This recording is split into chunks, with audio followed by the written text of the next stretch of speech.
I'm Neil Acharya. And I am Nate Sager. And welcome to SportsLit. Well, basketball leads the way again. The sport that trailblazes in so many areas of North American sport was the one that essentially signaled to our continent that we had to shut things down across the board. It was March 11th, Rudy Gobert, a positive test of the coronavirus, and of course mid-game and pre-game cancellations. And, well, everybody else knows the rest. It was the start of the pandemic as we know it in North America. Our last podcast was on March 10th, a day before all of that went down with former NHLer Brian Berard. And there were a number of books we were supposed to cover then that were going to be released in the spring and summer that we decided to postpone until a later date. And for now, we're going with the current fall releases from a new location until the Toronto Public Library deems it safe to record on their premises once again. So far on SportsLit, we have yet to cover a basketball title until today, where we have the great pleasure, Nate, of speaking to Jeff Pearlman about Three-Ring Circus, which is a study of the Kobe-Shaq years in L.A. when the Lakers won 3 consecutive titles from 1999-2000 to 2002. All the while, a gong show was brewing and then acted out on a daily basis behind the scenes, and we, as the public, saw glimpses of that. Pearlman covers that extensively. A book like this is right up Pearlman's alley. He is the author of 9 books, including The Bad Guys one, about, you could say, the detestful 86 Mets, and Boys Will Be Boys, about the Dallas Cowboys championship teams of the early 90s, and all the hijinks and debauchery that occurred during those title runs.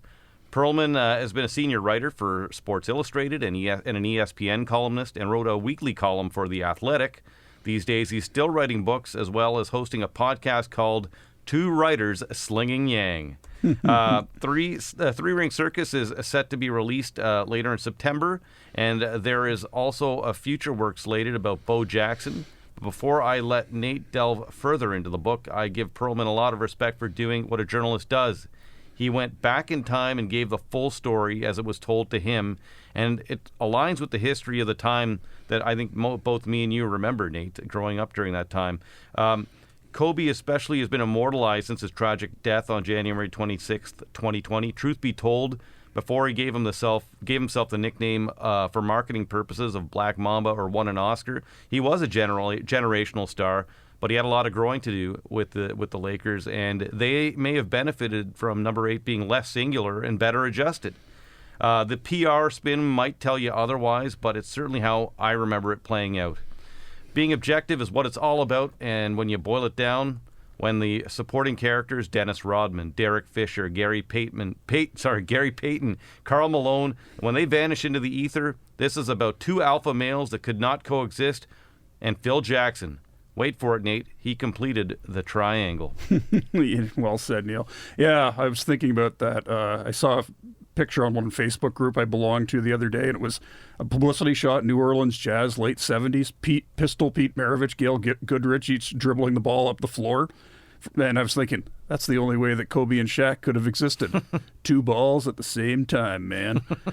Anyone who understands how the NBA works knows the alchemy to be a championship team. You have to have at least one inner circle superstar, Kawhi Leonard, with our Raptors last year, and a couple more stars who kind of accept on some level that they're not inner circle, Kyle Lowry, for instance, and buy-in from the rest of the roster. And those late 90s, early aughts Lakers didn't really have that at all. They had, again, 2 guys and only one ball. And Jeff Pearlman, it's really hustled to put that team in that era of the NBA, which is, I think, a lot different from today's game where it's, all pace and space, to really put that into context. What seems to set apart Jeff's work is he has the sensitivity and the talent to convey it that, sports is presented to us and we consume it as this fantasy world. It's a job for all of the athletes, and they bring all the same baggage, often born out of insecurity, into their workplaces as the rest of us. And, that can make for a lot of drama when all those people are put in close quarters for months on end, because, and that's probably amplified right now with the pro sports that are going on with all the bubbling, as it's called. And Jeff, in all of his work, he really hustles to track down interview subjects to try to present, in his words, an honest, sincere, detailed recollection of a period. If that means, tracking down the college teammates of Barry Bonds or Brett Favre or the place kicker who was cut in Jimmy Johnson's first Dallas Cowboys minicamp in 1989, he goes and does it. Now, of course, with three-ring Circus and the account of, the Kobe Bryant, Shaquille O'Neal years of the Lakers, the honest recollection is going to be heavy by times. We do need a sort of a trigger warning here. We'll probably touch on sexual violence, so be aware. Getting it right with presenting a portrait of those Lakers means showing that the late Kobe Bryant's young self, he came to the Lakers when he was barely 18 years old, straight out of high school, so you could do that then. You can't do that right now in the NBA. They have the one-and-done rule. He was a bit of a self-involved jerk, and there's reasonable belief that he raped a young woman in Colorado in 2003. So the reaction to Jeff's book, when it does come out later this month, will be interesting. I know it's been barely 7 months since the deaths of Bryant and his 13-year-old daughter, Gigi. I know the only other book that Jeff's written about where this subject was deceased was his, incredible Walter Payton biography, Sweetness. That was published a decade after Payton died, that also at a relatively early age, and there was an overreaction to it.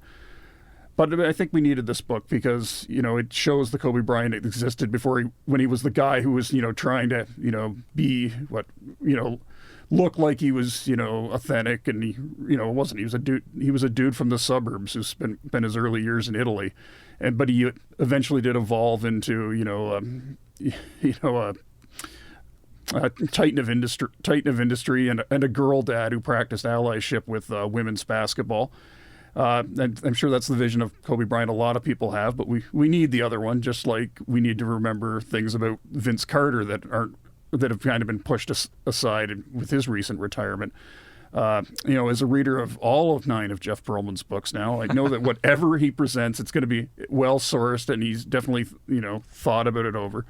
Jeff thrives at sort of building a narrative with these larger-than-life people, like a good TV script. I think his reader is always given a sense of what his subjects want at a particular time in a particular place. In Kobe Bryant and Shaquille O'Neal were both guys who, I wouldn't say forced their way to Los Angeles, but they understood that there's a spotlight in LA you don't get anywhere else in the NBA. Not in New York, not in Boston, not in Golden State, certainly not in anywhere else. But they needed that to have that spotlight. They needed to win. LA's if you're not first, you're last kind of town. But what I didn't realize about the book was how vertically integrated they were in their careers. Shaq wanted to, he owned his own brand. He was like, hey, Jordan doesn't own it. I need to have my trademark on everything.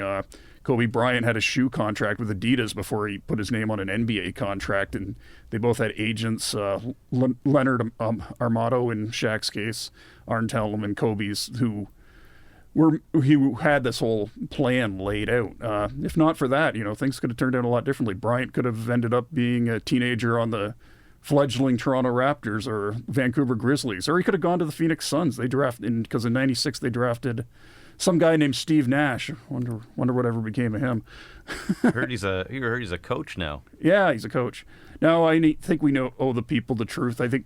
If it isn't obvious already, where we stand on the subject, I will say I was not on Team Kobe. I was a Chicago Bulls guy, and here was the guy coming along, like literally copying Jordan's mannerisms and saying, I'm the next Jordan. So I was kind of like, yeah, no, you're not. But he came pretty close. But when you're force-fed somebody's stardom that much, you're bound to push back a little. And, when his legal counsel in Colorado went to such lengths to discredit a sexual violence survivor that it led the state to have to revise its rape shield laws. Well, I guess that just locked in me being a curmudgeon for the first and only time in my life, right, Neil? But that said, what happened? His death. It was a prompt to realize, get down off the high horse, make some space for other takes. The blog Moderately Cerebral Bias had a heartfelt take that Kobe Bryant's single-mindedness and his earned stardom. It kind of validated being a black nerd before popular culture had gotten that into the mainstream. You didn't have, the black comic book movie superheroes in the 90s. You just had Steve Urkel, whom obviously you were intended to laugh at. So, that's Jeff's book, and his well-crafted narrative has been a prompt to think about all that, and I think he always keeps everyone's humanity central to the book, even when he writes about the current president and how he ran the USFL into the ground. For all those reasons, we're glad to have him as our long overdue first basketball book guest here on SportsLit to talk about Three Ring Circus, coming to you soon from Houghton Mifflin Harcourt. All right, and we're going to talk to Jeff in just a moment.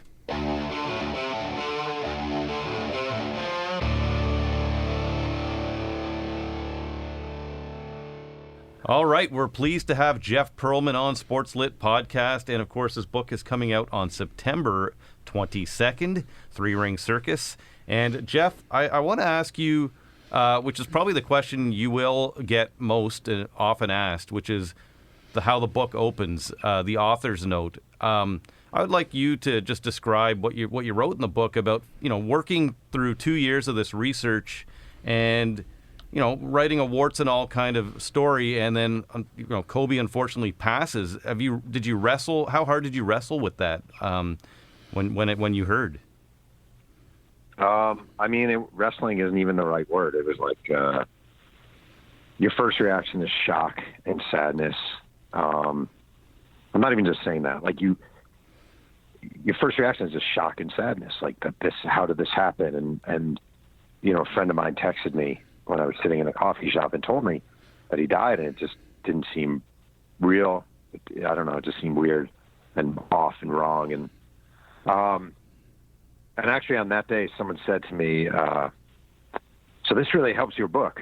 And I was horrified, like just disgusted by that very idea. I mean, it really was like, who gives a crap? It's just a stupid book compared to someone's life. So, and then a bunch of days passed, and I just thought, I have this book, and it's coming out, and it covers a period of Kobe Bryant's life, and it's not always pretty. It involves rape accusations and sort of a lot of developmental struggles. And so I just thought I had to put something sort of at the beginning. The book was done, and I said, I can't just pretend this didn't happen. So my editor and I agreed, just to kind of have an author's note at the beginning, basically sort of explaining that, that this is here, and the book is not a complete chronicling of Kobe Bryant's life. It's just a period when he was young and kind of dumb and immature, and it's not the full person who died at age 41. I don't know, it was really hard and really awkward. Yeah, it certainly comes across that way, and it frames it for sure that this is a Kobe of a certain time, which is important. I think it is. I mean, it's weird. Like it's weird to encourage people not to buy a book, but I firmly believe if you're someone right now and you just love Kobe Bryant and all you want to hear are the positives, and you just want to embrace the memories of his major games, and you don't want to know anything bad about him at all, like anything at all, this probably isn't a good book for you. Like the Mamba Mentality, which he wrote, is terrific. It's very, positive and upbeat. It's all about hard work and his drive. And this book really is a look at a kind of complicated period of his life. So if people come up to him and they're like, I love Kobe Bryant, he's the best, I would always say, listen, man, you may not like everything you read about him here. So if you're holding on to a certain memory of Kobe Bryant, and that's specifically the way you want to remember him, I probably wouldn't read this book. You've been in media for a long time, so you've seen. I think me and Nate would agree. There's some sort of a transition in where the story comes from, and you look at The Last Dance and maybe Michael Jordan's control over it. And I mean, do you think the public now is kind of swayed do they just want to hear what they want to hear? And I think of here in Toronto where we are with the whole Vince Carter thing. I mean, that documentary came out a couple of years ago, and everyone seemed to, and with his retirement, everyone seemed to forget that he was supposedly telling people plays, and he didn't want to dunk, and he didn't try that hard. They wanted to hear about all the other stuff, the 20-year vet and this and that. And yeah, I'm just wondering if people kind of have a they want their I guess stories digestible in some way. I don't know. Actually, that's an interesting. As you were asking that question, I was really kind of wiggling with that one in my head. I think people like knowing behind the scenes of what really happened. I think we're all suckers for that. Whether it's a movie that tells the life of so and so, or a book, or a podcast. So I don't think people are not are no longer willing to know what happened behind the scenes. I do think something has changed in the landscape because athletes and entertainers now control so much of their own messaging through social media and just sort of being able to wall off people and give what they want, that I definitely think it's a little more shocking nowadays, maybe, when we learn about sort of, the complications and the struggles, because we're not always given access to that anymore. And we hear so much positive about people and we just see it all through a filtered lens. I don't know. That's actually a hell of a question. I don't really know the answer. You're supposed to have all the... No, just joking. Yeah, I wish I did. And is that sort of the genesis of what drew you to write about the Lakers for this your, I think, second basketball book? I just I wrote a book called Showtime that was about the Magic Kareem era, and it ended with Magic, and his HIV announcement in '91. And when I wrote that book, I was living in New York, and now I actually live in Southern California. And I just think I just felt there was a really interesting continuation, almost like a sequel, where you have, Magic comes back. He actually came back in '95, and it didn't go well at all. And that comeback and the failures of that comeback really, in a lot of ways, led to the Lakers getting Kobe Bryant from Charlotte in a draft day trade and getting Shaq as a free agent. So it just seemed like kind of an interesting, almost like a sequel. So I just kind of jumped into it. Also, the characters are so huge. I mean, Shaq, Kobe, Phil are three enormous characters. And when you write books, I think in a lot of ways, sort of like movies, they always ask who's the character people are going to hang on to and who's the character who's going to draw people in, whether it's Darth Vader or Luke Skywalker or whoever. I think with books and sports teams, it's the same thing. People want characters that they can relate to and that they're interested in.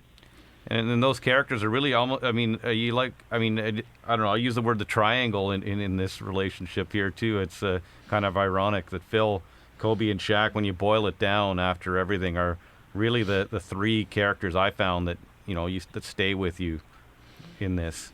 So I didn't view it. It's an interesting thing. Like, I'm a fan of writing these books and digging into all the different characters. Like, that to me is part of the joy. It's not just writing a Shaq Kobe book. Right. It's digging into Nick Van Exel and Eddie Jones. But I will say this book, more than any book I've written, it was almost like you were trying to get away from the gravity pull of a planet, and you just never fully could. Like, Shaq and Kobe so dominated that era, and their relationship so dominated it, that even you're writing about Rick Fox, and you really find yourself pulled back to Rick Fox dealing with Shaq and Kobe a lot of the time, Derek Fisher, Robert Horry. So I felt like those two guys had such a sort of dominant presence on that franchise that it was hard to get away from. You've written, obviously, numerous books that take you behind the scenes of a dynasty. I think you're on your 10th book now with Bo Jackson.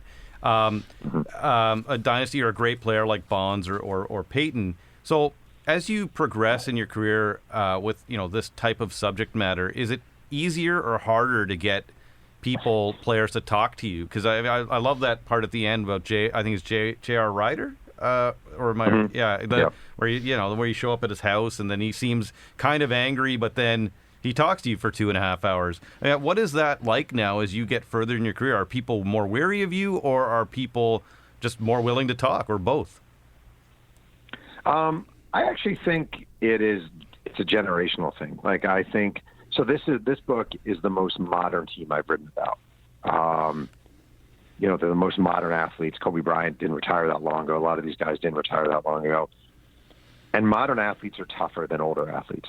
They just are. They've been brought up in a different world. They've been brought up with social media. They've been brought up with handlers telling them you don't need to talk to so-and-so and you don't need so-and-so. And a lot of times those handlers are right. Because if you have 20 million Twitter followers, what do you need an article in ESPN, at ESPN.com or sure. author? Like, you don't need it the same way. So that's gotten a lot tougher. I think I hope my reputation is as a fair, an honorable and hardworking writer who does his best. And I don't think most athletes really give a crap who I am or not who I am. I don't think most of them know who I am. I'm just a guy who wrote a bunch of books. So I don't think my personal reputation has anything to do with it. I just think it's about the age. When for example, you mentioned I'm working on a Bo Jackson book now. Well, a lot of those athletes, most of those athletes, Bo Jackson and his contemporaries, came along in the 80s, and they've been retired a long time, and they were used to a different relationship with the media. And the Bo Jackson book has been a million times easier to report than Three Ring Circus. Was this? Would you say this was one of your hardest books to do, or where would it rank in terms of? I guess with the Kobe death, of course, but overall, and just your research and writing of it.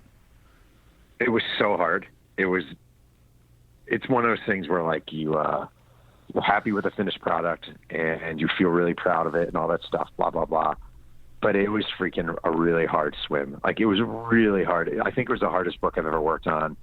It beat me down. Team books are really hard because you have to. One of the challenges with a team book always is getting past the repetition of seasons and finding things that are unique in different seasons and finding breakout people and finding narratives. Because the one thing you don't want to do is get into a sort of pattern where it's, and then the Lakers played Sacramento, and then 2 days later they played Philly. Like, bad sports books do it bad a lot, and I don't know if my books are bad or good, but I'm just saying I try to avoid that at all costs. Yeah. But with team books, it's really, really hard. It's always a challenge. The Sam Cassell Big Balls part. I did not know that. I did not know how that ended up costing them the series. It could have been they could have gone on, right? I didn't know about that. Yeah, Minnesota. He did the Big Balls dance, and he pulled his groin. You should never do the Big Balls dance. There's a message in that. There's a lesson in that. Don't do the big balls. Yeah, it never works out. So we all know it. We've all seen people do it, but did I know the backstory? No. So I'm glad you included that. That was a big takeaway for me. One of them. So in terms of legal, then, how does that work? We're talking strictly from I guess a book publishing point of view here. When you have this many characters, you have sensitive topics, especially in this book. How does that work? Do you have to get the publisher's lawyer to go through this? Do they come back and you say, hey, you know what, you better not put that in, or was that corroborated by X amount of people? How does that work? Yeah, well, I always hire 2 fact checkers on my own to go through the book and make sure everything is accurate. And then number 2, the publisher always has an attorney who goes through it, and then there's a meeting. It's always the least fun meeting you go through, where you'll be on the phone for 3 hours with an attorney, and they'll say, where'd you get this? Where'd you get that? I don't know if we can use that. That doesn't seem right, blah, blah, blah. So you kind of go through it with a fine-tooth comb, and it's a pain, but obviously it's really important. Also, just legally, they're public figures. Now, I'm not saying that it's not a reflection of my book or anything like that. I'm just saying generally, legally, public figures have a much higher burden of proof.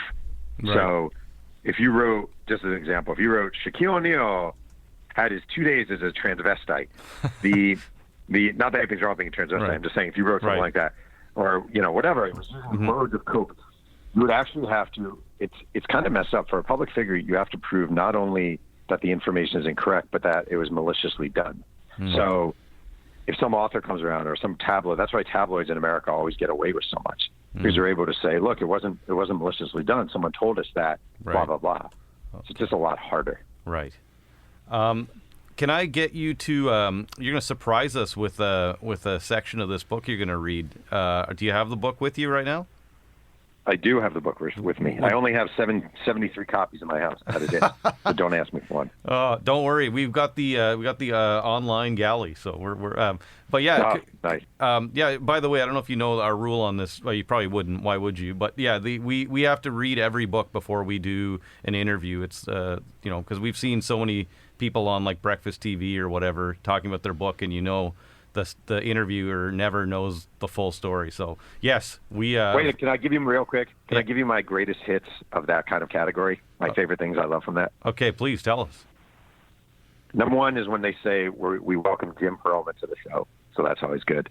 Number 2 is when they always go, so what made you write this book, right? And you can tell they haven't read it. And then they'll say, tell us something interesting you learned about blank, or they'll say, is there anything new in this book? And you want to say, bro, you're holding the book. You have the book. You could, I'm sure you're on the toilet at some point today, but it's, yeah. So I appreciate you guys reading it. I really do. It was the rule when we started the podcast, and we wouldn't do it any other way. Yeah. So, I mean, and granted, those people that do those interviews, they're fitting in somebody in 5 or 7 minutes. And, Sure. And Of course, but of it's course. certainly, definitely a motivation for us doing what we do. So, with that said, if you, we'd love for you to read a portion of Three Ring Circus right now, if you can. Okay, actually, you alluded to the part. I'm reading. It was one of my most fun parts to write. That's the only reason I'm going to give it. It was from the epilogue. I'm just going to read from the epilogue. Okay, Is that cool with you guys? Yeah, that's great. It's a perfect segue. All right, here we go. On the morning of December 21st, 2018, at approximately 9:30, I pulled up to what I believed to be the house belonging to J.R. Ryder, ran my sweaty palms along my shorts, and, with great trepidation, rang the doorbell. Ever since playing his final NBA game 17 years earlier, the former slam dunk contest champion and erratic Laker for 67 games had largely vanished from the public eye. He conducted 1 or 2 interviews and made their way onto YouTube, and a 2011 clip showed him dunking a basketball. Otherwise, nothing. Having spent the previous day a stone's throw from his Chandler, Arizona address, and after repeated failures to land a phone number, I decided to give the surprise I'm here thing a shot. These books, after all, are only as good as the most obscure person an author speaks with. So as I stood, waiting and waiting for someone to answer, I considered 2 questions. A, what would I ask J.R. Ryder? B, what would I do if J.R. Ryder tried to impale me with a steel pipe? So I waited and waited and waited, and hello? It was a little boy, maybe 4 or 5. He opened the door ever so slightly, peeking through the crack. Hi, I said in my best Barney voice. I'm looking for J.R. Ryder. The lad vanished, and 2 seconds later, a woman appeared. She was about my age, thin, long brown hair. Can I help you, she asked. Hello, I said, less Barney, more Magnum P.I. My name is Jeff Pearlman. I'm a writer. I wrote this book. I held aloft a copy of my recently published USFL chronicling, and I'm trying to find J.R. to talk about his time with the Lakers. She asked me to hang tight and close the door. Again, I waited and waited. Then I overheard the muffled sound of 2 adults barking. The woman seemed calm. The man seemed irate. Who is it? I heard him say. The door opened again. There stood J.R. Ryder. Shit. He was familiar but different. The goatee was now speckled with gray. His physique, once Herculean, was soft, with a flat Goodyear midsection. What struck me as unchanged was a scowl. He was scowling at me. Who are you? Ryder said. Yeah, so I'm Jeff Pearlman. I tried reaching you. I'm writing a book. The scowl remained. Wait, he said from behind the screen door. Wait. You come to my house? You just show up? Yeah, I said, but no, he said. No, you just don't show up unannounced at my front door. The thing is, I said, not cool, Ryder replied, now stepping toward me, not cool at all. I was bracing for the steel pipe. He stood inches from my face, the refreshing splash of J.R. Ryder's spittle brushing against my cheeks. You don't call, you just come, he growled. That's how you operate? Are you fucking kidding? I mean, I said, I tried. A pause. Why are you here, Ryder asked. What are you writing? A book, I told him, about the Lakers from 1996 to 2004, the Shaq Kobe Phil years. I thought you'd be a good guy to talk to. Suddenly, Ryder took a step back. I saw his facial expression shift ever so slightly from, I will fuck you up, to, perhaps I will fuck you up. He said. Those are some good teams, huh? I nodded. I've got some stories, he said. Man, I have some stories. J.R. Ryder and I wound up speaking for 2.5 hours. That's awesome. That's amazing. Yeah, now bringing it back to the early section of the book, I have to admit, like, I was in high school when, Shaquille O'Neal was playing in Orlando, when Kobe Bryant was coming out of Lower Merion High School. But it was interesting how you established that they both had agents who had this whole grand plan that ultimately led to Los Angeles. To what extent were they kind of ahead of the game with, today's, branded, corporation unto themselves pro athlete? I think way ahead. I mean, I view both of them, really. I mean, Kobe had a shoe deal with Adidas coming out of high school, and nobody really knew how he would wind up in the NBA. He was basically a kid with a lot of talent and a cool name and a dad who played in the league. And, Sonny Vaccaro had been the Nike guy behind Jordan, and now he was at Adidas, and he was really looking for the second Jordan. And he took a shot on Kobe. And all that time when Kobe was talking about, will I go to the NBA, will I go to college, he knew he was going to the NBA because he already had a shoe deal lined up with Adidas. And then Shaq, coming out of Orlando, I mean, his real plan was to be an entertainment mecca. That was his thing, to be an entertainment mecca. So he did.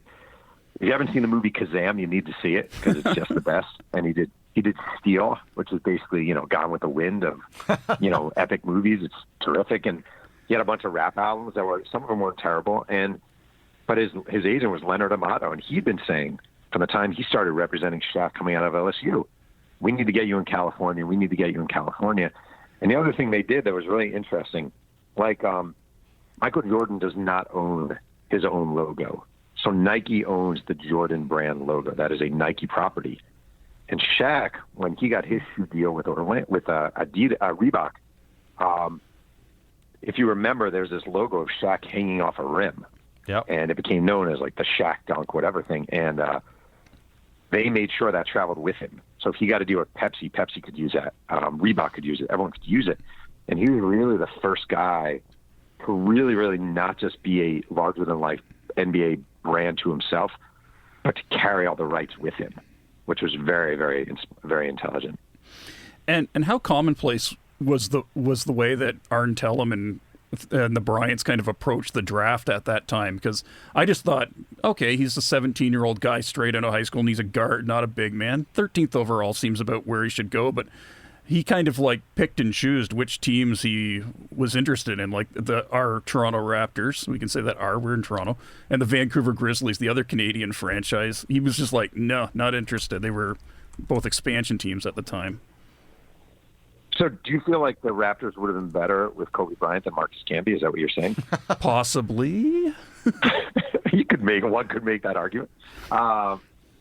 It was pretty unheard of. It wasn't, agents would put a lot of pressure on GMs, and they would say, if you want to get blank, you better sign blank, or if you want this to happen, you better consider so-and-so.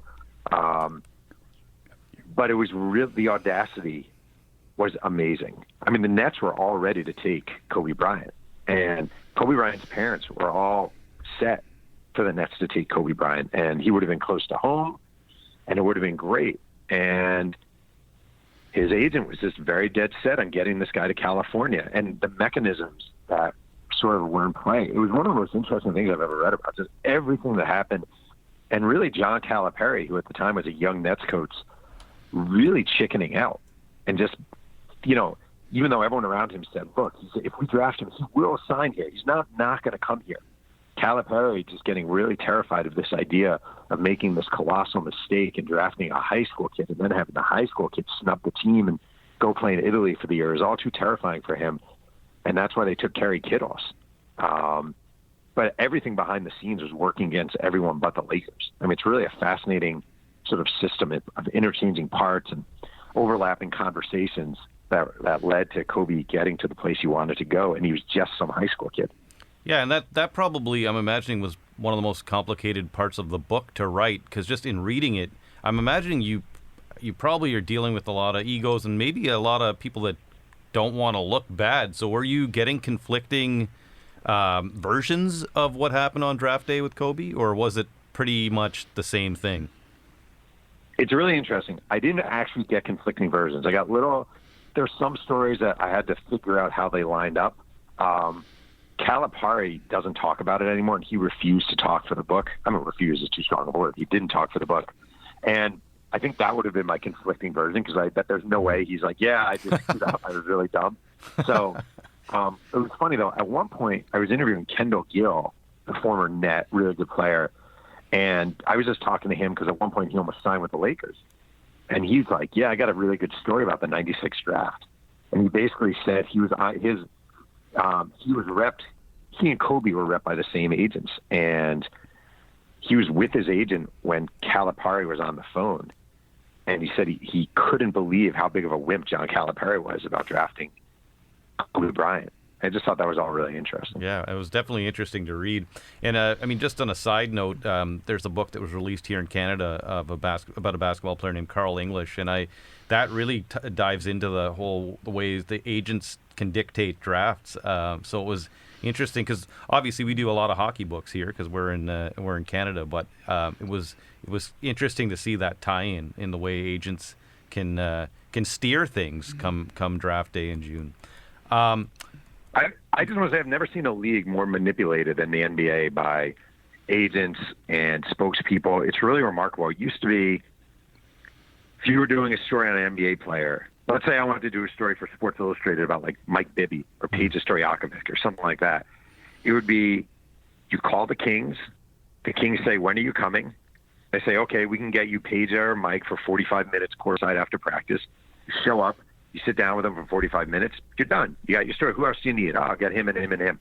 And nowadays, it's really limited and really hard. And the agents and the handlers pretty much own basically the PR people for the teams work for the agents now. It's a really fascinating and kind of depressing system. I'm going to jump onto the theme of selfishness, and that has been a theme in some of your books, because some of the books you write about, or topics and people you write about, are these stars, like Bonds and Love Me, Hate Me, and some of the other guys. I mean, I don't think it really applies to Walter Payton so much, but how do you find selfishness and greatness tie into each other, and ultimately, does that kill a team? That's a great question. I mean, it kind of depends. Like, I wrote a Brett Favre biography, and Brett Favre had no interest in helping Aaron Rodgers out when they drafted him out of Cal. Like, no interest whatsoever. And I always thought the criticism he got for that was unfair, because you're a quarterback, you're holding on to your career. This is how you take care of your family, blah, blah, blah. Why are you going to help your replacement? If you told me tomorrow there's some guy and he wants to write sports books and he wants to write your sports books, can you help him out? I don't really think I will. I think I'll pass on that. And I do think too often we think for that. I think when it's a problem, I'm sure at least to some degree you're alluding to Kobe Bryant during these years. And I think when you're an NBA player and you think you taking a shot with two guys hanging all over you is a better decision than the guy next to you taking a wide open shot, I think that's trouble, And the Lakers are a very complicated one with that question, because on the one hand, they didn't win 3 straight titles and Kobe won 5 titles. On the other hand, they probably could have won more titles and they probably could have had a happier existence doing so. I mean, he was really exasperating, like really, really exasperating, especially those early years with Van Exel and Eddie Jones and Shaq. He was just happy shooting 5 for 17 if he thought he was getting his. And that's really a killer. And I think his career, this is weird to say, I think Kobe easily could have had a Vince Carter career, which is to say a really, really good career where he doesn't win that much, but he scores a ton of points, and he's an excellent player on some very good teams. I think if some things hadn't gone right for him, having Shaq as a teammate, having Phil Jackson as a coach, being surrounded by a bunch of really savvy, smart veterans willing to put him in his place, he easily could have been a guy who averaged 39 points a game or, 34 points a game for his career on 41% shooting and maybe lucks into a title. I just think a lot of things helped him along the way. Indeed, and I sort of got caught watching here, but now when Kobe Bryant did get criticized a lot in that period, and Shaquille O'Neal sometimes seemed to escape it. But what was the sort of the best way to understand him as a personality in that period? Shaq or Kobe? Shaq. Kind of fascinating. First of all, he, in terms of that relationship, if you just looked from afar, you would think, oh, Shaq must be the secure one and Kobe's the insecure one, because Kobe's the kid out of high school and he's hucking up all the shots and blah, blah, blah. But, Shaq always wanted and he talks about this, he wanted the love and appreciation of Kobe Bryant, and he wanted to be this big brother figure, and he wanted teammates to come to him. And in that way, he was much more sort of insecure than Kobe was. On the other hand, I don't think I've ever written about a better teammate than Shaquille O'Neal. I really don't. I don't think I've ever written about a guy who was more loved by more players than Shaq. And I mean, I just love when Mark Madsen was on the Lakers. And I mean, he's just a great character and such a nice guy. And Mark Madsen, he's kind of the AC Green of this era, where he arrives, he's probably a virgin, and he comes out of Stanford, and he's Mormon, and he's gone on his missions. And when AC Green came to the Lakers in the 80s as a renowned virgin out of Oregon State, the Lakers just brutalized him and made his life kind of miserable and mocked him. Madsen comes along, and Shaq takes it upon himself to be his personal Mormon matchmaker. They'd be on a plane sitting next to each other on a flight or wherever, and the flight attendant would come over, and Shaq would be like, "Hey, you Mormon?" he was just the best. And like, you know, they had a guard named Joe Crispin. Yeah. He was really good to the little guys, like really good to the little guys. Yeah, they had a guard named Joe Crispin, and he was about to have his first guy out of Penn State, and nobody, end of the bencher, about to have his first NBA game, and Shaq insists on flying his family in. And Crispin, no, you don't have to. Shaq's like, one way or another, I'm flying your family to this game. And he doesn't just fly them there, he flies them first class. He's just a really, really big-hearted, decent guy with some insecurities, but we kind of all have them. Now, how does that Shaquille O'Neal fit with the one who had the portable turntables to drop a rap about Kobe Bryant on the team plane, I think it was? Yeah, I mean, not the best, but I just think, you know, if you've been around sports and you've been around teams and you have sort of seen how it goes, there's just a lot of that. I guess for good or for bad, there's just a lot of that. I mean, basically, this is why Kobe is going through his ordeals in Eagle, Colorado, and the Lakers are flying without him. And Shaq does this kind of rap based off of that 50 Cent song Pimp. Mm-hmm. And instead of P-I-M-P, it's R-A-P-E. And he does it for the whole team, and everyone's cracking up. Yeah. But, you know, like, it's hard to explain without sounding callous and whatever, but, like, within the confines of a sports locker room and within the sort of confines of that world, it just struck everyone as really funny, not overly malicious, which is weird considering the topic. So the counterbalance that you presented is, you know, because Shaq, it is slanted, right? Shaq is just like you just talked about. Shaq is the nice guy. He's good to people. And, you know, Kobe is the opposite. But I guess the counterbalance is Kobe's singular focus drives him to, you know, to greatness eventually, especially after the 2004 years when he, you know, in a different way, when he matured a bit. But Shaq, I guess the counterbalance on the negative side is he didn't really take care of, he didn't pay attention to his game, right, in the off season. Was that kind of the counterbalance to Shaq being this great guy who dominated, is that he just didn't put in the effort, so to speak? Yeah, I think so. I always think there are two ways to look at it. Like, Kobe had a better career than Shaq.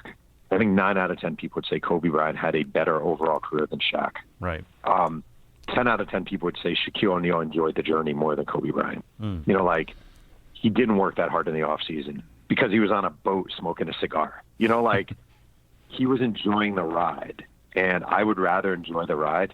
On the other hand, if you think about Kobe, the number of people he inspired with his work ethic still inspires with his work ethic, and you really saw that when he died in the aftermath.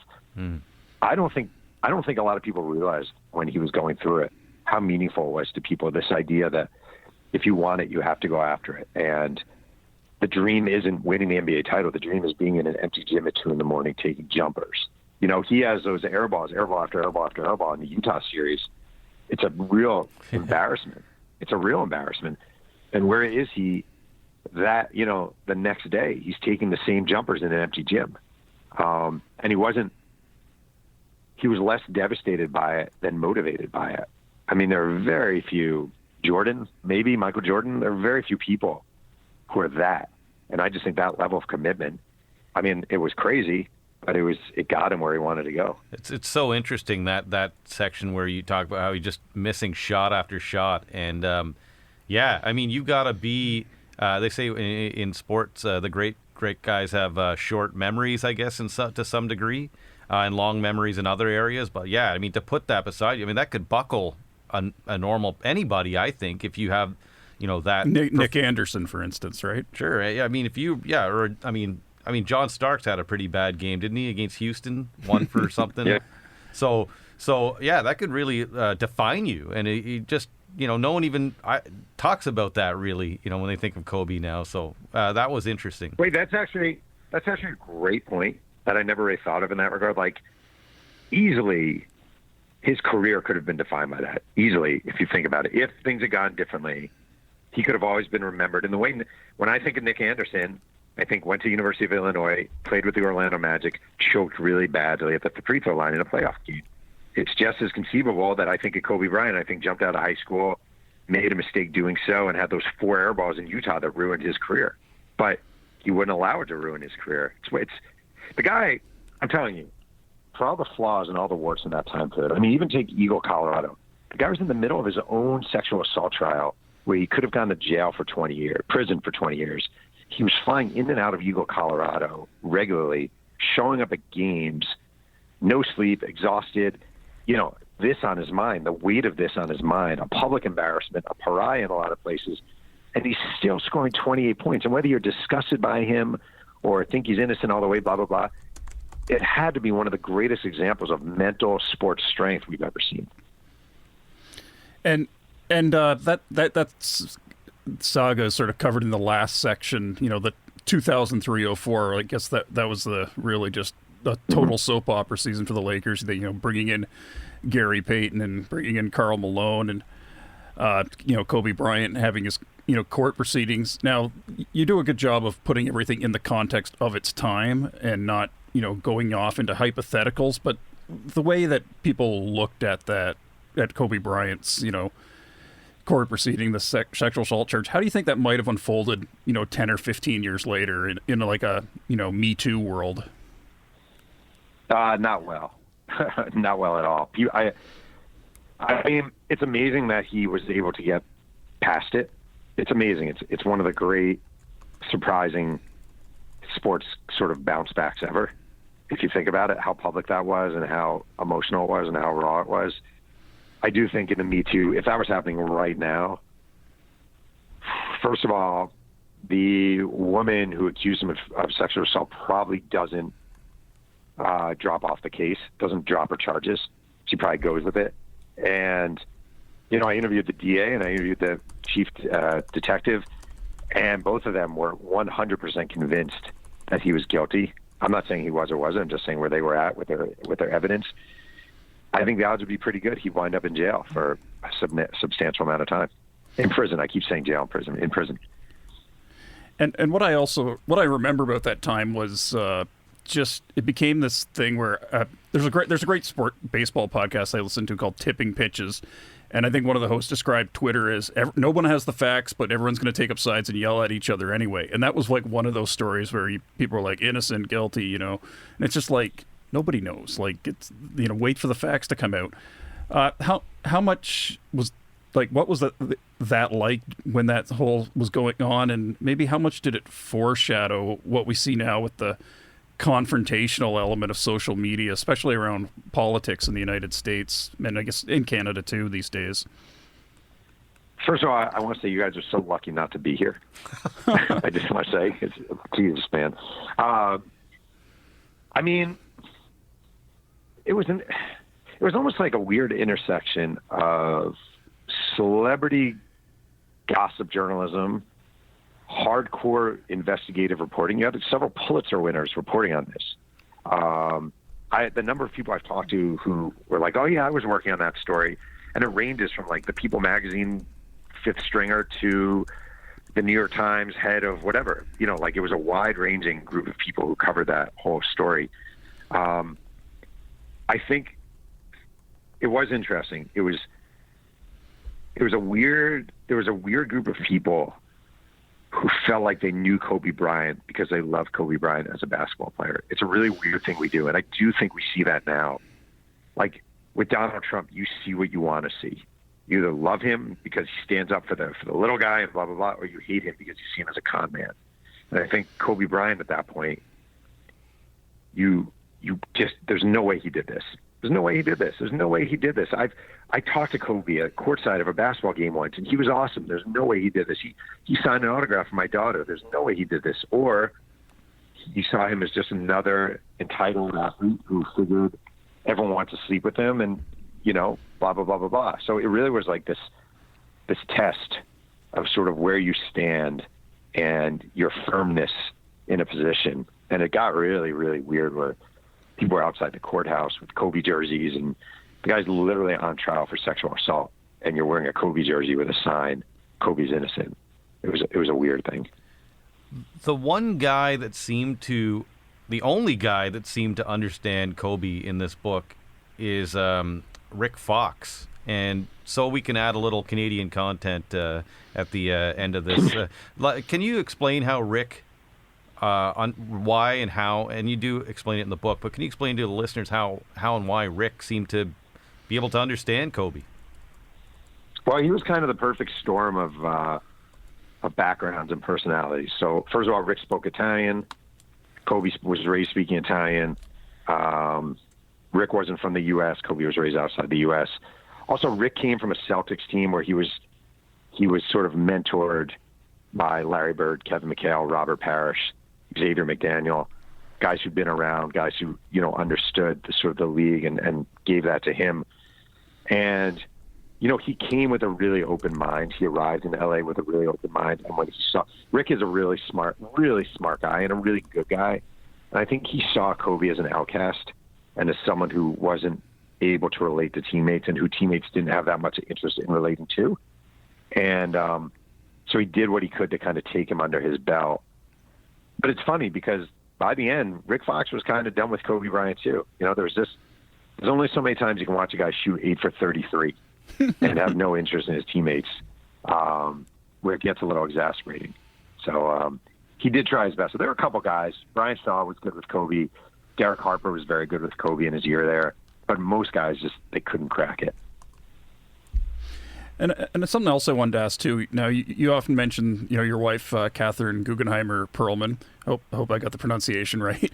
She's an author and a psychologist. How much is she help out with just when you're trying to understand the motivations for someone's actions at a certain time and place? Yeah, I mean, I don't know. My wife is awesome. She's the best. She's helped me a ton understanding my parents. I mean, my kids. But I feel like mainly what it is, honestly, is like you cover sports for a long time. And if you pay attention, then you pay attention, you really start to understand or try to understand the rhythms of athletes and the thought process of athletes. It's like the one, again, I kind of bring it up again because it's really telling. This idea that you're supposed to mentor your replacement. Like the cliche sports story is, and so-and-so took so-and-so under his wing, and he just knew it was the right thing to do. Quote, I just knew it was the right thing to do, and I want to help him as much as I can. But if you look closely, a lot of times, you know that these guys, they're insecure, they're threatened. The job of an athlete, I mean, it's here today, gone tomorrow. Your shelf life is really, really quick. And I just think if you pay attention and you talk to enough athletes and you really listen to what they're saying, you can understand what it is. So I was never a professional athlete, but I've interviewed a gazillion of them. And I just feel like the psyche, I kind of get the psyche of the highs, the lows, the ups, downs, the insecurities, the triumphs. I feel like if you cover this stuff for 25 years, which I've been doing, Jesus, you start to grasp it a little bit. Yeah, it is kismet you bring that mentoring your replacement thing up, because the man sitting at the other end of the table from me became a Chicago Bears fan because Neil Anderson was the successor to Walter Payton. The 86 team might have had something to do with that, Nate. But yes, Neil Anderson certainly sharing a name helped. But when you talk, when you were bringing that up too, I was struck by that passage in the Favre book, the really cruel prank that he perpetrated on a young Aaron Rodgers before practice one day. How did that story come to light for you?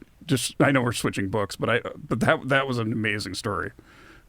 You're testing my memory here. I know the story. It's the helmet. I mean, the helmet. No, I know the story. So basically, they were doing they would put out memorabilia every day for all the players to sign. So the Packers would put out balls and helmets and blah, blah, blah, and all the put them on a table in the center of the room, and all the players would sign it, and then they give it to charity. Well, one day, when Aaron was a rookie, Favre walks over to Rodgers' locker when he's not there, takes his helmet and puts it on the table, and everyone signs the helmet. And then Rodgers has to go out there. He's looking for his helmet. Finally, the equipment guy says, I think it's on the table. And he has to go out to practice with all the autographs on his helmet. And it was really mortifying, like really, really mortifying. And, I mean, my general approach to reporting these things is just talk to everyone. So I don't remember exactly. I'm sure some Packer teammate told me the story. And then I mentioned it to another teammate, and he confirmed the story. And I probably asked 3 or 4 others, and they confirmed the story. It's just a matter of, I always say, like, Mike Penberthy and Mark Madsen and Kareem Rush, they're just as important as Shaq and Kobe, because they were there for the experience as well. In some ways more important, because they haven't shared their memories and their stories a million times. So I'm really big into calling everyone and just getting as much as I can. Jeff, I'm going to close out here by we just a couple of small things. We touched on Bo Jackson. So when do you expect that project to be done and that book to be out? And do you have a title for it so far? Man, I do not have a title. It's not due for another year, okay. Which means it probably comes out in 2 years, which is always weird when you tell people you interview. I'm always like, let me have your email address. I'll tell you when the book comes out in 2 years. And it almost makes you say, it's like, oh, thanks. Hopefully I'm alive. So. The book comes out on September 22nd. And for those in Canada that aren't aware of you, you have a website, obviously, which is what? Can you tell me Can you tell us the website? Yeah, I went with a clever name, jeffpearlman.com. There you go. I wanted to go creative. No one had stolen it yet. You didn't have to pay some guy who's holding it hostage. I will tell you real quick, though. I had the way I got my blue check on Twitter is because someone started their own Jeff Pearlman Twitter account with the identifying line, Jeff Pearlman is a cackling douchebag. So I actually reached out to Twitter and said, someone's pretending to be me. And I got my blue check. So yeah, lastly, how are you expecting this? I mean, we're recording this on September 8th. So you got about 2 weeks before this is, exactly 2 weeks, I think, before this book comes out, Three Ring Circus. How are you expecting this to play out? And off the top, I think you might have touched on this to some degree. This book is as entertaining as well as it could. It might anger some people, I'm imagining. So, what are you expecting? Man, I don't really know. That's the honest. I don't know. Like I went through. You mentioned briefly, I wrote a Walter Payton book years ago, and it came out. But 2 or 3 weeks before it came out, Sports Illustrated ran an excerpt on the cover, and the excerpt was all about sort of Walter Payton's dark years with when he owned the depression bar, right? and infidelity, and when the book, so there was this 3 week gap before the book came out. And I just got nonstop hate, and it was really, really hard and really, really difficult. So, I mean, the best thing I can do is remind people. I wrote this before he died. It's just a period of his life. It's not who he was when he died at 41. And I mean, hope that people understand. But it's a cruel. You mentioned social media. It's a cruel world out there right now. So, I'm bracing for it a little bit. I am. Is there anything else you want to add that we haven't asked you about? I mean, how did I get to be so cool? Sure, yeah. Yeah, let us know that. Yeah, actually, I eat a lot of raisins, and I do the Peloton twice a day. And I feel like that really has helped me a lot. Well, I've heard the Peloton. Actually, my kids think I'm the least cool person in the world, so it's a flawed. Oh, that's great.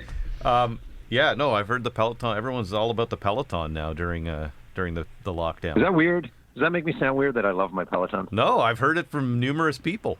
It just shows that you're normal like the rest of us, Jeff. Yeah, I'm trying my best. Well, it's been a miserable year. It's been the worst year ever. So I appreciate you guys taking the time to even talk to me.